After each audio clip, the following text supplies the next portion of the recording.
Hi, who are you? What's your name? What do you do? Hi, my name is Tooba.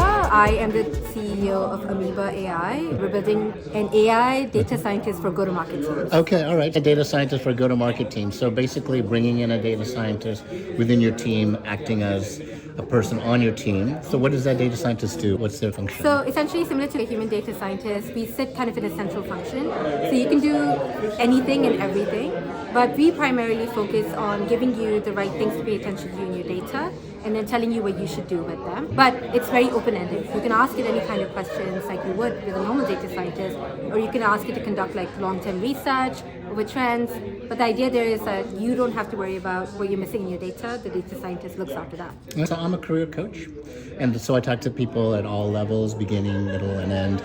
As a CEO, you're positioned to hire. What are you looking for in an employee now? What advice would you give to people, especially older workers who are trying to find their way in this industry? Any advice you would give in terms of how they could retool themselves, what they should be focusing on, what the attitude is? What kind of advice? I think attitude-wise, foundationally, you should be your own friend of learning. I always say that because there's new stuff coming out every day. So if the only skill we teach ourselves is like how to learn to use new tools, how to experiment, how to play with, that's what excites me about Make the friends time with right a now. data scientist Yeah, agent. exactly. Yeah, I say like I'm not a marketer, but I'm a marketer's friend, and I'm Right. designing a marketer's friend, right? So the more people are in a mindset of I want to get my hands on it, to Right. play with it, that mindset takes you a lot of places in this world.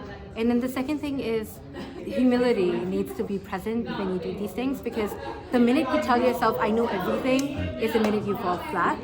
I think specifically for new folks who are coming in and starting their own companies, create your own blueprint of what you're going to do. I see a lot of advice out there about structuring your day in a certain way or dedicating time to your family. And I don't say don't do that, but I'm saying you have your own blueprint of how you do that. My blueprint right now is for the next couple of months, I'm obsessively about my company.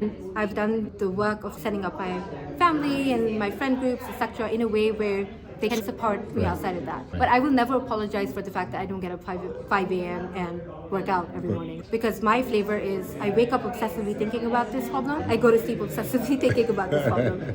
So don't be afraid to have your own flavor of what this means for you, because I think that's what people probably appreciate the most. So self-analysis, understanding who you are, Yeah. to plot the way to... Don't lose yourself in the Don't process. lose- Because there are a lot of examples out there of people who've made it in their own ways, right? So it's easy to say there's a blueprint and I should follow it. But there's a balance between learning from what people have done versus just like conforming into those people.